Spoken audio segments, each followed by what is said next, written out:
اتكلمنا قبل كده في حلقة الدم عن دوره في نقل المواد الغذائية وفي دوره في تغذية الخلايا بالأكسجين والمواد الغذائية اللي محتاجاها، وإنه ياخد النواتج ديت. طبعا النواتج دي اللي طالعة من عملية التمثيل الغذائي ويوديها للأعضاء المسؤولة عن إخراجها، سواء إذا كان ثاني أكسيد الكربون فالرئة تخرجه أو يوريا فالكلية تخرجه. ولكن الدم عشان يعمل حاجة زي كده محتاج دفعة أو حاجة تزقه عشان يوصله للخلايا اللي محتاجة الغذاء وياخد منها النواتج بتاعتها. العملية دي بتحصل في جسمك وانت مش واخد بالك منها اصلا، وهي عبارة عن منظومة نقل متواصلة بتحصل على مدار الساعة، سواء انت نايم او صاحي هي شغالة ما بتوقفش. لو وقفت انت هتموت. وده موضوع حلقتنا النهاردة، كارديو فاسكولار سيستم او جهاز القلب والاوعية الدموية.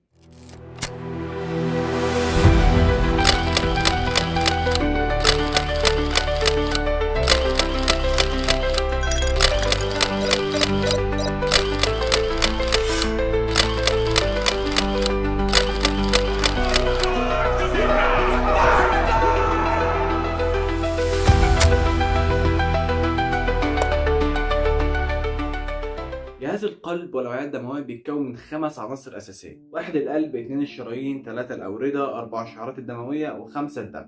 الدم احنا اتكلمنا عنه في حلقتين فخد حقه بزيادة. كل حاجة في نص الدم احنا اتكلمنا عنها، ولكن احنا هنتكلم بقى عن الباقي. وخلينا طالما هنتكلم يبقى نبدأ بأهم حاجة فيهم، هو القلب. القلب هو عضلة مكونة من 3 طبقات. أول طبقة بره هي البريكارديوم، الطبقة اللي في النص اسمها مايوكارديوم، والطبقة اللي جوه اسمها اندوكارديوم. الطبقة اللي جوه دي اللي احنا كنا قلنا عنها في فيديو قبل كده على التيك توك ان اسمها الشغاف، خش اتفرج عليه، فيديو جميل جدا. خلينا نرجع لكلامنا تاني. بيحيط بالقلب غشاء اسمه غشاء الطامور.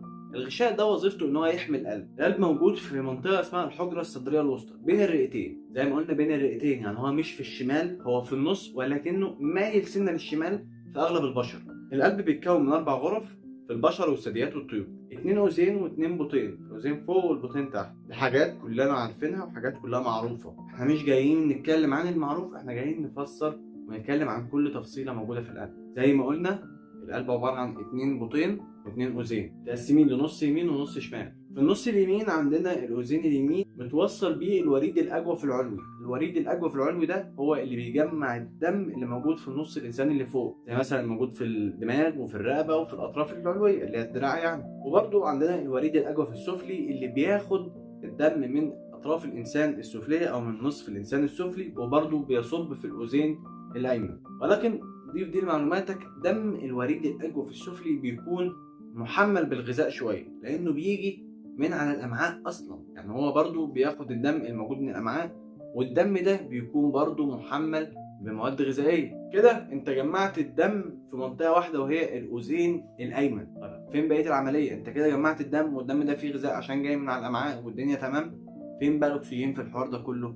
هنا بقى بيجي دور البطين الأيمن. الدم اللي انت جمعته في الأذين الأيمن من خلال الوريد الأجوف العلوي والوريد الأجوف السفلي بينزل للبطين الأيمن، والبطين الأيمن بينقبض وبيضخ الدم ده من خلال الشريان الرئوي للرئة عشان يحصل جاز اكستشينج، اللي هو تبادل غازات. يتاخد ثاني أكسيد الكربون من الدم ويتحط مكانه أكسجين. الدم بيرجع من خلال الأوردة الرئوية عشان يروح للغرفة التانية أو النص التاني اللي هو الأذين الأيسر، اللي بيجمع الدم اللي فيه أكسجين اللي جاي من الرئة. الدم بعدها بينزل للبطين الأيسر. البطين الأيسر ده هو الجزء الأقوى من القلب. البطين الأيسر لما بينقبض بيضخ الدم من خلال الشريان الأورطي أو الشريان الأبهر عشان يوصل لكل جسم الإنسان. يعني من الآخر الجزء الأقوى في القلب هو البطين الأيسر، بيضخ الدم من خلال أكبر شريان موجود في الجسم اللي هو الشريان الأورطي أو بيسموه الشريان الأبهر. حد ممكن يسأل طيب إزاي الدم في العملية دي كلها ما بيختلطش ببعضه؟ يعني ازاي مثلا الدم اللي فيه اكسجين ما بيختلطش بالدم اللي فيه ثاني اكسيد الكربون؟ ليه الدم اللي ما فيهوش مواد غذائيه اكتر ما بيختلطش بالدم اللي ما فيهوش مواد غذائيه؟ ليه ما بيحصلش اختلاط من الاخر يعني؟ هنا احب اوريك عظمه الخالق وابداعه. احنا قلنا ان القلب متقسم نص يمين ونص شمال. طب ايه اللي قسمهم؟ اللي قسمهم عضله موجوده في النص اسمها الحاجز البطيني. الحاجز البطيني دي بتفصل القلب، الدم اللي بيكون مؤكسج عن الدم غير المؤكسج، ومؤكسج هنا يعني شايل اكسجين. وكمان بين كل اذين وبطين، يعني مثلا الاذين الايمن والاذين الايسر في بينهم صمام، وكذلك العكس. انت عندك في القلب 4 صمامات لازم تكون عارفهم. في عندك الصمام الثلاثي ده موجود على اليمين، ده اسمه ترايكاسد. انت عندك برضو الصمام المترالي او الصمام التاجي ده موجود على الشمال. عندك صمام الرئوي، ده موجود على اول الشريان الرئوي اللي بياخد الدم زي ما قلنا من البطين الايمن. وعندك صمام الاورطي او الصمام الابهر، ده اللي موجود على مدخل الشريان الاورطي. يعني انت كده عندك صمامات بتمنع ان الدم يرجع، وعندك برضو جدار في النص بيمنع ان الدم يختلط، اللي فيه اكسجين في جنب واللي ما فيهوش في جنب. بالطبيعي بعد كل التامينات اللي ربنا سبحانه وتعالى حاططها في قلبك دي، مستحيل يحصل اختلاط بين الدم وبعضه، ولو حصل بتبقى دي حاله مرضيه. لو في مثلا ثقب في مكان من الاجزاء دي بيخلي الدم يختلط، فالحاله ديت حاله مرضيه، والحاله دي اللي هي اسمها ثقب في القلب. ودي موضوع كبير هنتكلم عنه في حلقه لوحده، ومشاكل ثقب القلب وعلاجه والحاجات دي وعملياته وازاي بتتعالج هنتكلم عنها في حلقه لوحدها. كده انت اتكلمت عن خط سير الدم جوه القلب، ولكن ما اتكلمتش عن اهم حاجه بتميز القلب، وهو النبض بتاعه اصلا. عشان تفهم الجزء ده لازم تكون عارف ان القلب عضله زي ما قلنا، والعضلات بتتاثر بالتيار الكهربي، والقلب عنده نظام كهربي مميز جدا. في عقدتين في القلب، واحده منهم اسمها العقده الجيبيه الاذينيه او SA نود، ودي اللي بيبدا فيها النبض، يبدا عندها الاشارات الكهربائيه. لما بتتقلص بترسل اشارات للعقده الثانيه اللي موجوده، وهي اسمها العقده الاذينيه البطينيه، او اختصارا بيحطوا VA نود. العقدة الأذينية البطينية بتبطئ الإشارة شوية وتبعتها لألياف اسمها ألياف بوركنجي. الألياف ديت هي اللي بتخلي البطين ينقبض. انقباض البطين ده هو اللي بيخلي الدم يروح للرئة، والدم التاني يروح للشريان الأورطي. اللي في البطين الأيمن بيروح الرئة، واللي في البطين الأيسر بيروح للشريان الأورطي عشان تكمل دورة الدم زي ما هي. ده بالنسبة لنبض القلب أصلا. وطالما اتكلمنا عن العقد الموجوده في القلب، خليني اضمن لك وادمر لكل مؤلفين الاغاني اشهر كدبه هم بيستخدموها في اغانيهم اصلا. من الاخر، القلب مش بيحس باي مشاعر. وظائف القلب ما فيهاش جزء يخليك تحس بالمشاعر اصلا، ولكن القلب بيتاثر بالمشاعر. يعني ببساطه انت لما بتحس باي حاجه، الاشارات اللي انت بتشوفها المخ هو اللي بيترجمها، والكلام ده من خلال اماكن مخصصه في المخ عشان تترجمها، مش اي حاجه عشوائي. يعني مثلا الخوف والحزن بيترجموا في منطقه في المخ اسمها اللوزه الدماغيه. الشعور بالذنب والعار من الفص الجبهي اللي هي الفرونتال كورتكس.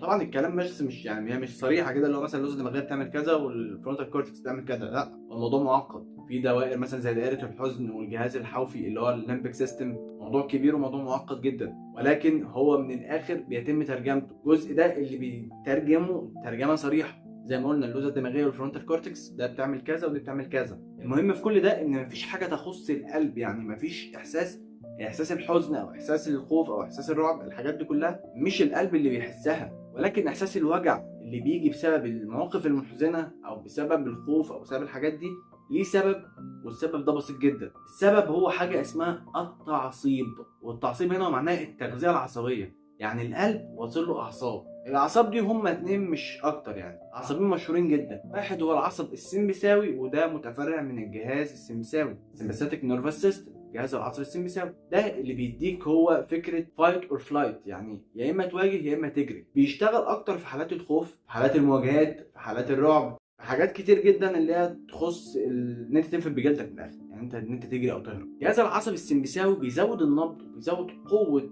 النبضه، يعني قوه الانقباض بيزودها، وكمان بينشط افراز هرمون الادرينالين. يعني من الاخر انت في حاله طوارئ في جسمك، ده دور السمباثيك نيرفس سيستم اصلا، وتاثيره العصب السمبثاوي بيوصل للقلب عشان يزود النبض وعشان يزيد قوه الانقباض. وعلى النقيض العصب الثاني اللي هو واصل للقلب، العصب ده هو اطول عصب في الجسم وجزء من الجهاز العصبي الباراسمبثاوي اللي هو باراسمبثيك نيرفس سيستم. العصب ده اسمه فاجوس او العصب الحائر. العصب الحائر ده اسمه كده لانه بيحير اي حد، طويل جدا وبيتوه في الجسم. مساره طويل فعلا، يعني هو بيبقى في الرقبه وفي البطن وفي الصدر كمان جنب القلب، يعني هو بيعدي على القلب كمان بيغذي القلب. العصب ده ترتيبه هو العصب العاشر، بيغذي اعضاء كتير، ولكننا اللي يهمنا هو القلب في القصه دي كلها. تاثيره على القلب هو انه بيقلل النبض، بيقلل قوه الانقباض، كمان بيقلل افراز هرمونات زي الابنفرين او الادرينالين، ده ما بيفرزش الكلام ده خالص، بالعكس هو بيثبط افرازهم،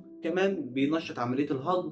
يعني هو من الاخر بيدخل الجسم في حاله الاسترخاء، اللي هو انت هترتاح، مفيش اي مجهود هتعمله، مفيش فايت اور فلايت، انت في حاله امان من الاخر. وطبعا ده كله بتنسيق من المخ على حسب الظرف اللي الانسان بيعيشه في الوقت الحالي. كده انت اتكلمت عن القلب في كل حاجه، ولكن فاضل لك جزء واحد، القلب نفسه بيتغذى ازاي، يعني ايه اللي بيوصل الاكسجين والحاجه ديت للقلب. يعني احنا اتكلمنا عن نبضه، اتكلمنا عن كهربته، اتكلمنا عن التعصيب، واتكلمنا عن اسباب الاحساس بالالم فيه ومشاكل الاحساس والمشاعر الخاصه بالقلب، ولكن ما اتكلمناش عن تغذيه القلب نفسه. هو القلب ما بيتغذاش؟ طبعا لا، ما فيش عضو في جسم الانسان ما بيتغذاش. القلب بيتغذى من خلال مجموعه من الشرايين موجوده عليه من بره اسمها الشرايين التاجيه، بتديله الغذاء اللازم لعمله، الغذاء والاكسجين بتاعه. والفضلات اللي بتطلع من القلب بتتجمع في الاورده القلبيه. ما اكيد يعني واصل له شرايين يبقى واصل له اورده، ده قولا واحدا. وبيتم تفريغها في الجيب التاجي. انت عندك شريان تاجي بيغذي، والاورده القلبيه بتفضي كل اللي فيها في الجيب التاجي، والجيب التاجي هيفضي فين؟